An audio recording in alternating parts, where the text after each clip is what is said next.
மரியாதைக்குரிய பத்திரிகை மற்றும் டிவி ஊடக நண்பர்கள் மற்றும் முன்னால் உட்காந்துருக்க அனைத்து மரியாதைக்குரிய நண்பர்கள், அதே மாதிரி இங்கே மேடையில் உட்காந்துருக்க அனைத்து நண்பர்களுக்கும் என்னுடைய பணிவான வணக்கத்தை தெரிவிச்சுக்கிறேன். இங்கே ஒரு 3 பேருக்கு நான் ரசிகன். அதில் முதல் நாள் வெளியே போயிட்டாங்க. அவங்க இங்கே இருந்தால் நல்லா இருந்திருக்கும். நம்பிதா அந்த ஒரு சீன் எனக்கு மைண்டில் அப்படியே நின்றுக்கிட்டே இருக்கு. நம்பிதா அது இன்னும் எனக்கு மைண்ட் விட்டு போவே இல்லை. நம்பிதாவை பார்த்ததுலேருந்தே எனக்கு அதே தான் மைண்டில் இருக்குது. அந்த சீன் அற்புதமான சீன். ஏன்னா ஒரு ப்ரிவியூ இது மாதிரி இதுதான் ஃபங்க்ஷன், இந்த மாதிரி ஃபங்க்ஷன் தான். நம்பிதான் வர்றாங்க. இப்படி இந்த பக்கம் இருந்து என் பையன் சாந்தன் வர்றான். இந்த 2 பேரும் அப்படின்னு பார்த்து அப்படியே அக் பண்ணி பிடிச்சாங்க பாரு. 2 பேரும் அப்படி அக் பண்ணி இது பண்ணிட்டு அப்புறம் திரும்பினாங்கன்னா நடுவில் நான் இப்படியே உட்காந்து பார்த்துக்கிட்டேன். 2 பேர்த்துக்கு என்ன பண்றதுன்னு தெரியல. அவன் சாந்தனு அப்படியே ஒரு மொழி முடிச்சுட்டு, நான் படத்துல முழிக்கிறதோட மோசமா ஒரு மொழியோட அவன் அப்படி போனான். நம்பிதாவும் அதே மாதிரி சைலண்டா போனாப்புல. ஆனால் நான் மட்டும் ரொம்ப ரசிச்சேன். அப்படி ஒரு சீன் வந்து எப்போ பார்க்க முடியும் அப்படிங்கிற மாதிரி அவன் வச்சுட்டு சொல்லியிருந்தா நல்லா இருந்திருக்கும். ஸோ அடுத்தபடியா இன்னொருத்தருக்கு ரொம்ப ரசிகன். என்னன்னா, மேடையில் எல்லாரும் மைக்கு கிடைச்சா எல்லாரும் பேசுகிறோம். ஆனால் அவ்வளவு ஆளுமையோடு பேசுறது அப்படிங்கிறது சீமானவர். அது பல தடவை அவருடைய பேச்சை கேட்டு ரசித்து நான் ஃபோன் பண்ணி பேசியிருக்கேன். நான் மற்றவங்ககிட்டையும் சொல்லியிருக்கேன். ஏன்னா எல்லாத்துக்கும் வராது, அங்கங்கே தகராறாகவும் தடுமாறும். ஆனால் சீமான்கிட்ட என்றைக்குமே அந்த தடுமாற்றமே இல்லை. ஸோ அதை எப்பவுமே அவர் பேசுகிறது எங்கே வந்தாலும் டக்குன்னு உட்காந்து கேட்டுட்டு இருப்பேன். ஸோ அவருக்கு ரசிகன். 3வது ஒருத்தருக்கு ரசிகனான்னு அதை பாதி செல்வமணி தொட்டு விட்டு போனார். ஏன்னா எனக்கு பாக்கியராஜ்னு சொல்லி பேர் வச்சது உண்மையிலேயே எங்கள் அம்மா எப்படி நினச்சி வச்சது தெரியல. உண்மையிலேயே அந்த பாக்கியம் எனக்கு கிடைச்சது எனக்கு ஒரு ஆச்சரியம். எங்கள் அம்மா எனக்கு இப்படி பேர் வச்சாங்கன்னு நான் வந்ததுலேருந்தே கேட்டுருக்கேன். ராஜகுமாரன் உண்மையிலேயே ராஜகுமாரன் தான் பேரா, இல்லை சினிமாவுக்கு வந்து ராஜகுமாரன் பேர் வச்சுட்டாரா? ஏன்னா தேவயானி கிடைக்கும் போது உண்மையிலேயே ராஜகுமாரன் ஆகிட்டாரு. ஸோ தேவயானி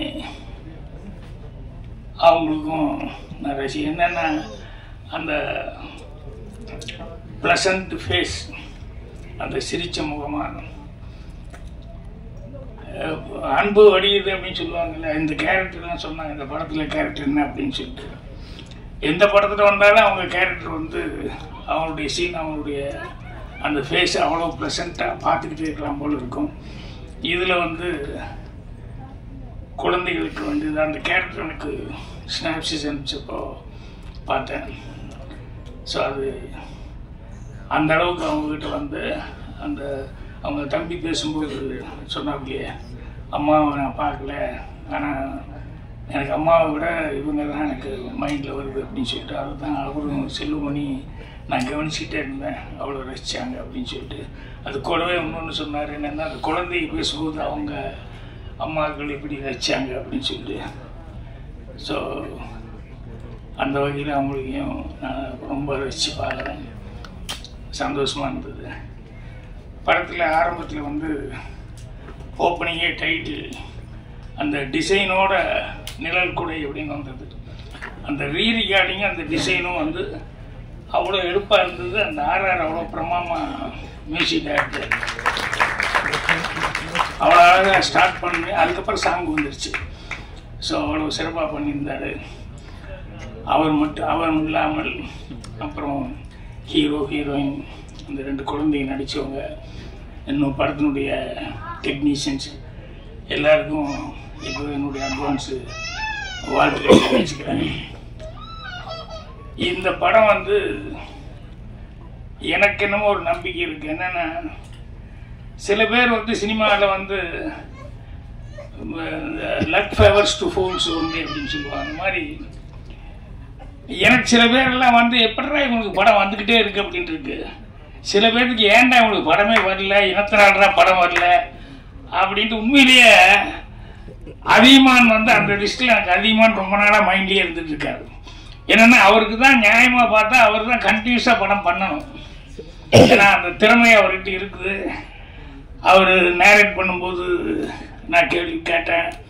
அதே மாதிரி சாந்தனுக்காக கூட ஒரு படம் செஞ்சு ஃபிஜி ஐலண்டில் போய் ஷூட்டிங்லாம் பண்ணி அவ்வளோ நல்லா இருந்த அந்த படம், அதுவும் நடுவில் ஏதோ தடைப்பட்டு அப்படின்னு போச்சு.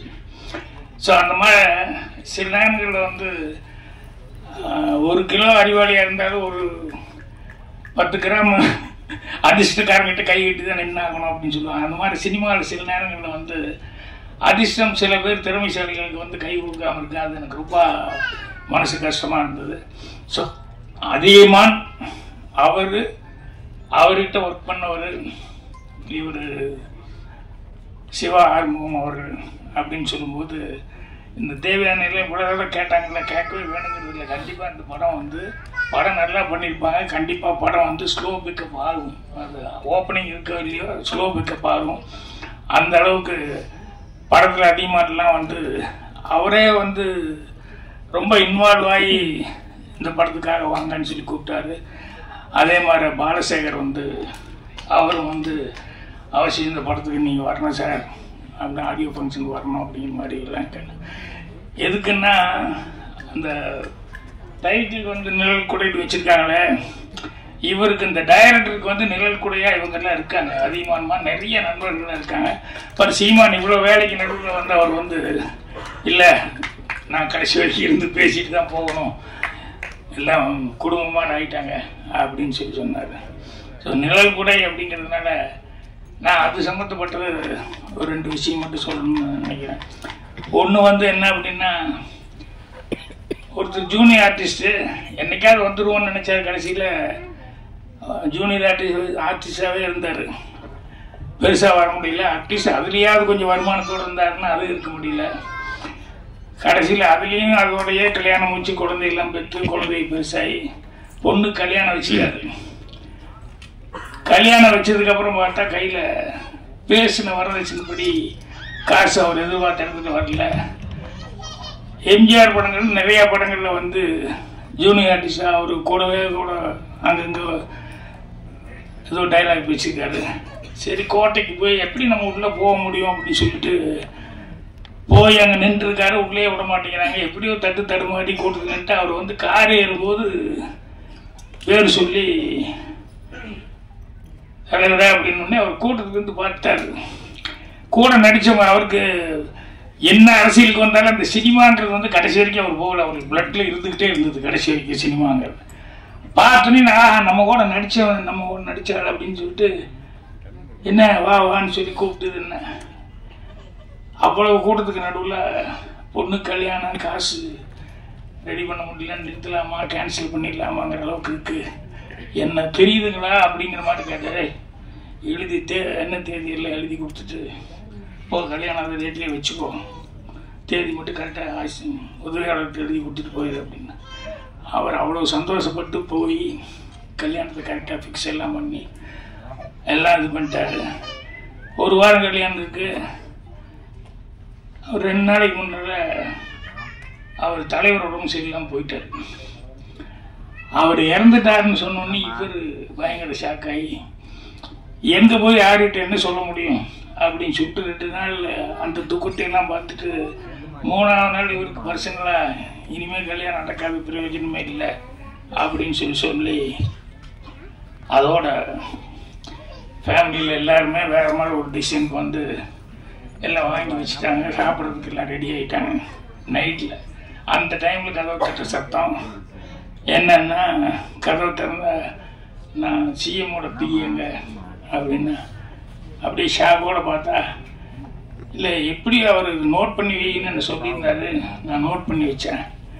என்கிட்ட கொஞ்சம் பணத்தை கொடுத்து அப்பா போடுறோம், அவங்களுக்கு முதலே கொண்டு கொடுக்கணும், அதனால் எதுக்கு நீ கையில் வச்சு ஞாபகப்படுத்து, ஏன்னா நம்ம ரொம்ப நம்பிக்கையோடு இருந்துப்பான் அந்த ஆள் அப்படின்னு சொல்லி கொடுத்துட்டு போனார். இந்தாங்க அப்படின்னா அவருக்கு எப்படி இருந்திருக்கும் அந்த ஆளுக்கு யோசிச்சு பாருங்க. செத்தரலான்னு முடிவு பண்ண ஆளுக்கு வந்து அவர் வந்து மொத்தமும் அவர் என்ன சொல்லிட்டு போனாரோ அந்த நாய்க்கு கல்யாணத்துக்கு உண்டான எல்லா செலவுக்கு உண்டானது கொடுத்துட்டு போயிருக்காரு அப்படின்னு சொன்னோடனே அவர் அழுகைக்கு அப்படி எழுதாரு. அதுக்கப்புறம் ஜானகி அம்மா வந்து அவ்வளோக்கு நடுவுலையும் அவங்ககிட்ட சொல்லியிருப்பாங்க, பிஏக்கு தெரிஞ்சிருக்கு, அப்புறம் அவங்க வந்து கல்யாணத்துக்கு வந்துருப்பாங்க. எதுக்குன்னா அப்படி ஒரு நிழல் கொடையாக வாழ்க்கையில் வந்து வாழ்ந்ததுனால தான் இன்றைக்கும் அரசியல் மேடை எந்த மேடையிலையுமே அவர் அவாய்டு பண்ணி 6 நாளையும் ஒன்றும் பண்ண முடியல. ஸோ அந்த நிழல் கொடை டைட்டில் கேட்டோடனே எனக்கு அந்த இன்சிடென்ட் நான் வந்தது. என்னென்னா நிழல் கொடையாக இருக்கிறது இப்போது சாதாரணமாக நினைப்பாங்க, அவர் சிஎம்மாக இருந்தார், அவர் படங்கள் நிறையா செஞ்சாங்க, அதில் எல்லாம் சம்பாதிச்சிருக்காரு, அவர் செலவு பண்ணார் அப்படின்னு சில பேருக்கு அந்த தாடு கூட வரும். அது இல்லை, மனசுங்கிறது தான் ரொம்ப முக்கியம். எனக்கு தெரிஞ்சு கலைஞான சார் சிவாஜி வச்சு ரஜினி இன்ட்ரடியூஸ் பண்ணார் ஃபஸ்ட்டு படம் அவருக்கு. அதுக்கப்புறம் மிருதங்க சக்கரவர்த்தி தான் எடுத்தார். எடுத்து எல்லாமே அவருக்கு சரியாக வரல, கடன் பட்டார், அவ்வளோ கஷ்டத்தில் இருக்கார். அவர் பேட்டியில் நக்கீரன் இதில் வந்து பேட்டியில் சொல்லும்போது இப்படியெல்லாம் எனக்கு படம் எடுத்து கூட நான் வந்து இன்னும் ஒரு சொந்த வீடு இல்லை, வாடகை வீட்டில் தான் இருக்கேன், அப்படி ஒரு சிரமத்தில் இருக்கிறேன். பட் பரவாயில்ல, ஏன்னா எனக்கு எப்போ கேட்டாலும் நான் வந்து ரஜினி என் படத்தில் நான் ஃபஸ்ட்டு நடித்தாருன்னு சொல்கிறதோ இல்லை மிருதங்க சக்கரவர்த்தியெல்லாம் சிவாஜி சார் வச்சு எடுத்தேன்னு சொல்கிறது அது எனக்கு பெருமை, அது போதும் அப்படிங்கிற மாதிரி சொல்லிவிட்டு அந்த கொஞ்சம் கஷ்டங்கிறத வந்து இல்லை. அந்த நேரம் பார்த்து தேவர் பிலிம்ஸ் அவர் வந்து அவ்வளோ மரியாதையோடு அங்கே தேவர் பிலிம்ஸில் இருந்தார். அந்த சின்னப்பட்ட அவர்கள் வந்து அவ்வளோதோ ரைட்டர்ஸ் எல்லாத்தையுமே அரவணைச்சு அப்படி கொண்டு போவார், சின்னவங்க பெரியவங்க இல்லாமல். ஆனால் என்னென்னா அவர் பண்ண ஒரே தப்பு, ஒன்மேன் ஆர்மியாகவே கடைசி வரைக்கும் இருந்து அவர் இருந்த வரைக்கும் சக்ஸஸை பார்த்து எல்லாத்தையும் பண்ணிட்டு போனார். அப்படியே அவங்க பையனையோ மருமகனையோ ட்ரைனிங் கரெக்டாக பண்ணாமல் விட்டார். அதனால் அவர் போனதுக்கப்புறம் பார்த்தா அந்த ஃபேமிலியே ஒரு கஷ்டத்துக்குள்ள ஆயிடுச்சு.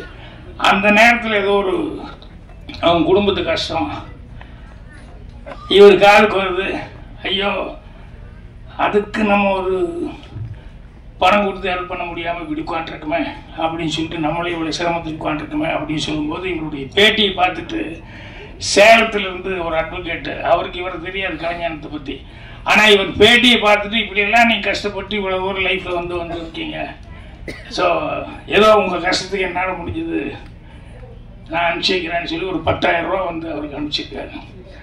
கல்யாணம்னா அப்படி ஒரு சந்தோஷம்னா அப்படி ஒரு சந்தோஷம். நம்ம கொடுக்க முடியலையேன்னு நினைச்சோம், நமக்கு வந்து எங்கேயோ இருந்து இப்படி ஒரு 10,000 ரூபா வந்து அப்படியே எடுத்துக்கொண்டு போய் தேவர் பிலிம்ஸ் அந்த குடும்பத்துக்கு கொண்டு போய் கொடுத்தாரு.